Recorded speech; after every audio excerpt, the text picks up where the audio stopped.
Hola mi amigos and welcome to episode 1 of TOTN. That means, hey, what's going on guys? And welcome to episode 1 of TOTN. And now, you might be thinking, hold on, when I watched intro to TOTN, you seemed like a lame kid who didn't have much energy. But that was just me sort of getting used to sitting in front of the camera. So here I am, episode 1 of TOTN, the actual thing, the real deal, everything's for real, it's going on, I'm ranting now, and that's not even supposed to be this part of the clip. But oh well. So today, we're going to be talking about the Spurs and their success this summer when it comes to free agency, summer league, having the first female summer league coach, and we're also going to talk about the Minnesota Timberwolves. No, we're actually going to talk about the Minnesota Timberwolves. We're going to talk about how their roster is playing out. Are they going to make it to the playoffs? What's going on with their team right now? And we're also going to have our notification news where I literally just leave links down in the doobly-doo below and you guys click them and read the articles. So I'm going to start off this clip by launching myself right into their summer league presence. When I'm talking about summer league presence, I'm talking about the Spurs. Number 1, first female summer league coach Becky Hammon, only summer league coach I know the name of. And then number 2, Kyle Anderson. Such a huge success for them. He's really developed this summer league right now. He's getting comparisons to Boris Diaw, but I really don't see it other than their slowness, and that's why his Twitter handle is slow motion.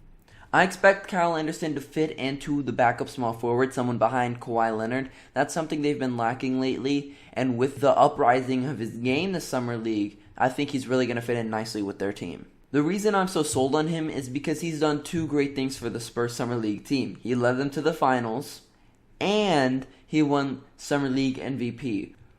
But, by far, the Spurs' biggest success is signing one LaMarcus Aldridge, one of the most versatile power forwards. He's really going to fit in nice with their group. They're going to have to move Tim Duncan more to the center slot, but now that they got rid of Tiago Splitter, they won't have to worry about that.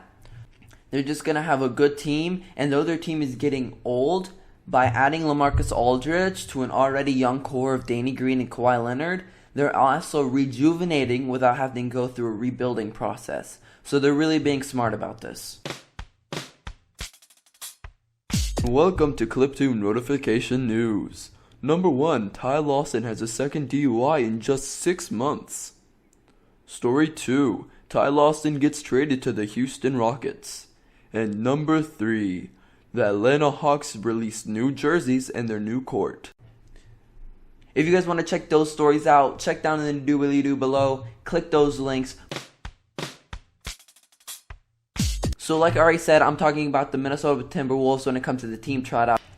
I'm going to go and jump right into their roster. At the 1 slot, they got Ricky Rubio, probably one of the most dynamic passers there is in the game. At the 2 and 3, they got a young tandem of very athletic dunkers. You got Zach LaVine and you got Andrew. Won't take them just as dunkers. Zach LaVine showed us that he can really play a good offensive game. He's got that mid-range going. He was driving, getting to the foul line. It was really an overall complete performance by him this summer league. At the 4 and 5, I have Karl-Anthony Towns and Pekovic. I don't know how they're going to line them up because both of them are supposed to play center. Karl-Anthony Towns is the smaller of the two when it comes to muscle, so I'm putting him at the 4 on the graphic, but he really could be playing 5. He could even be playing backup. Now their bench has Tyus Jones, Kevin Martin, Shabazz Muhammad. At the 4 slot they got KG, a great role model for these young players, and then at the 5 they got Gorgui Dieng, who's really a solid player. So their bench could use some upgrading, especially at that 3 slot with Shabazz Muhammad. They could use a little bit to upgrade him. Tyus Jones is going to really develop into a good role player on this team if he can just sort of progress with the team instead of going on a team that already has progressed. That's why I like him moving to Minnesota. Kevin Garnett at the backup 4 is something I really like because you got Pekovic and Ricky Rubio are the only veterans in the starting lineup, really, because Andrew Wiggins, Zach LaVine, and Karl-Anthony Towns are really young guys who really don't know how to perform in the playoffs or when fighting for a playoff spot. So KG being there will really help them know what it's like to fight for a playoff spot, and so they won't be caught off guard when they eventually do. Talking about a playoff spot, I do not see them making the playoffs this year, but if they can get 30 to 35 wins and then just keep developing their young talent, keep progressing, I think they'll be a playoff team in a couple years. jump into my inspiration for this episode. I'm going to choose the starters for this specific episode.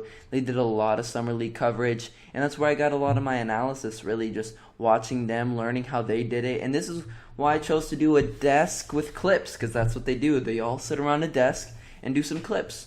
So that's all I have for you guys today. If you guys did enjoy, make sure to like and subscribe, and please share this with your friends, family, anybody really. It would really help me out. All I have for you guys today. Adios.